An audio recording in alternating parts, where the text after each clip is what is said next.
Hi అండి. Hello అందరికీ. ఇప్పుడు మామిడికాయలు దొరికే సీజన్ కదండీ. మామిడికాయ ముక్కలు వేసి చేపల పులుసు అయితే చేశానండి. ఇలా మామిడికాయ ముక్కలు వేసి చేయడం వల్ల చాలా చాలా రుచిగా ఉంటుంది. నేనైతే మామిడికాయ ముక్కలు వేసి కట్టి చేపల పులుసు చేశానండి. కట్టి చేపనే కాదు, ఏ చేప అయినా సరే మామిడికాయ ముక్కలు వేసుకుని పులుసు చేసుకుంటే చాలా చాలా రుచిగా ఉంటుంది. రైస్లోకి ముక్కలు వేసుకుని పులుసు కలుపుకొని తింటే ఎంత రుచిగానో ఉంటుందండి. మరి దీన్ని ఎలా చేసుకోవాలో చూసేద్దామా? దీనికోసం నేనైతే కట్టి చేపలు తీసుకున్నాను అనమాట. ఇవి మీడియం సైజు అండి. దీంట్లో చిన్న సైజు ఉంటాయి, బాగా పెద్ద సైజు కూడా ఉంటాయి. నేనైతే మీడియం సైజు తీసుకున్నాను. వీటికి ఉన్న పక్కనున్న రెక్కలు పొలుచు అంతా కత్తితో చెక్కేసి ఉప్పు వేసి రాయిని పెట్టి రుద్దేసి శుభ్రంగా కడిగి ఇలా ముక్కలుగా అయితే కట్ చేసుకున్నాను. మనకి కట్టి చేప అంటేనే బొడ్డు ఉంటుందండి. ఇవి ఆ బొడ్లు అనమాట. ఇలా శుభ్రంగా కడిగి పక్కన పెట్టుకున్నాను. ఇప్పుడు మసాలా కోసం స్టవ్ మీద ఒక ప్యాన్ పెట్టుకుని ఒక పెద్ద టేబుల్ స్పూన్ ధనియాలు, 1 టీ స్పూన్ జీలకర్ర, 1/2 టీ స్పూన్ మెంతులు వేసుకుని మంటని లో ఫ్లేమ్లో పెట్టుకుని దోరగా వేయించుకోవాలి. ఇలా వేయించడం వల్ల మనకి ధనియాలు మెత్తగా నలుగుతాయి అన్నమాట. ఇలా దోరగా వేయించుకుని స్టవ్ ఆఫ్ చేసుకుని ఇవి పూర్తిగా చల్లారనివ్వాలి. ఇవి చల్లారిన తర్వాత ఒక మిక్సీ గిన్నెలో వేసుకుని మెత్తని పొడిలా చేసుకోవాలి.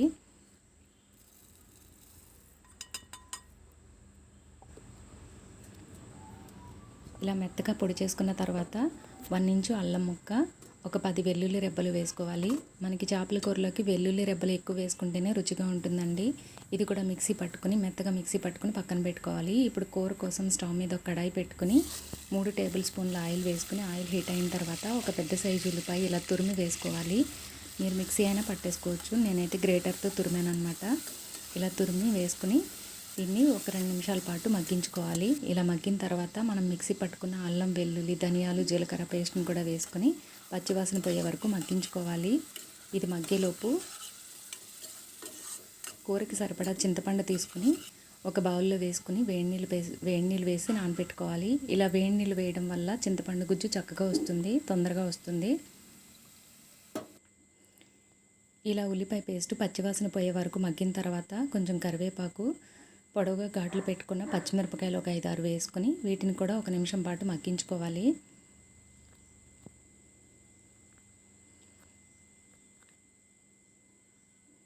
ఇలా మగ్గిన తర్వాత రుచికి సరిపడా ఉప్పు, 1/2 టీ స్పూన్ పసుపు, ఒక 4-5 స్పూన్లు మీరు తినే కారాన్ని బట్టి కారం వేసుకోవాలి. నేనైతే ఒక 4-5 స్పూన్లు వేసాను అనమాట.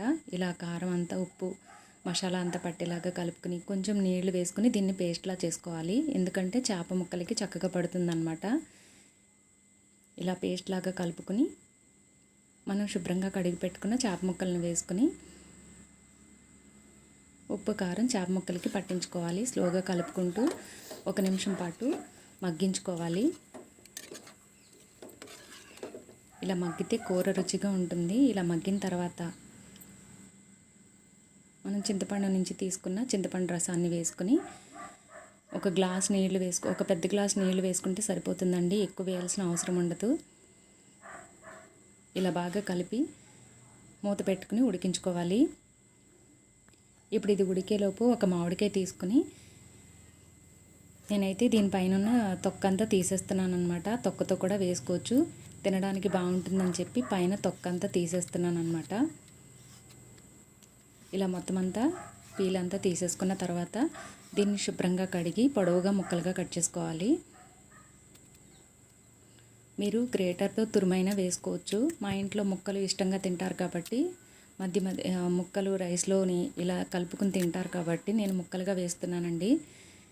ఇలా ముక్కలుగా కట్ చేసుకుని పక్కన పెట్టుకుని ఇప్పుడు కూర సగం ఉడికిన తర్వాత మనం కట్ చేసి పెట్టుకున్న మామిడికాయ ముక్కల్ని వేసుకోవాలి.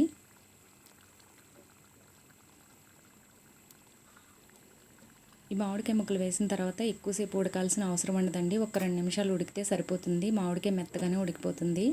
మామిడికాయ ముక్కలు లోపలికి వెళ్ళేలాగా ఒకసారి కుదిపి మూత పెట్టుకుని ఉడికించుకోవాలి. ముక్క తీసి చూపిస్తున్నాను చూడండి. మామిడికాయ ముక్క తొందరగానే ఉడికిపోతుంది. చూడండి, ఇలా ఉడికితే సరిపోతుంది. మరి గుజ్జులాగా అయిపోయినా బాగుండదు. ఇలా ఒక 2 నిమిషాలకి ఇలా ఉడికిపోతుంది. అంతేనండి. ఇలా ఉడికిన తర్వాత స్టవ్ ఆఫ్ చేసుకుని సర్వ్ చేసుకోవడమే. మీ దగ్గర కొత్తిమీర ఉంటే వేసుకుని సర్వ్ చేసుకోండి. నా దగ్గర లేక వేయలేదు. అంతేనండి, మామిడికాయ ముక్కలు వేసి కట్టి చేపల పులుసు రెడీ అయిపోయింది. ఇది వేడిగా ఉన్నప్పుడు తినే కంటే చల్లారిన తర్వాత తింటే చాలా చాలా రుచిగా ఉంటుంది. ఇప్పుడు మామిడికాయల సీజనే కాబట్టి అందరికీ దొరుకుతాయి. నచ్చితే మీరు ఒక్కసారి ట్రై చేసి చూడండి.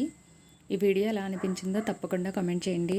ఇప్పటి వరకు మన ఛానల్ని సబ్స్క్రైబ్ చేసుకుని సపోర్ట్ చేస్తున్న వాళ్ళందరికీ చాలా చాలా థ్యాంక్స్ అండి. కొత్తగా మన ఛానల్ ఎవరైనా చూస్తే లైక్ చేసి ప్లీజ్ సబ్స్క్రైబ్ చేసుకోండి. Thank you.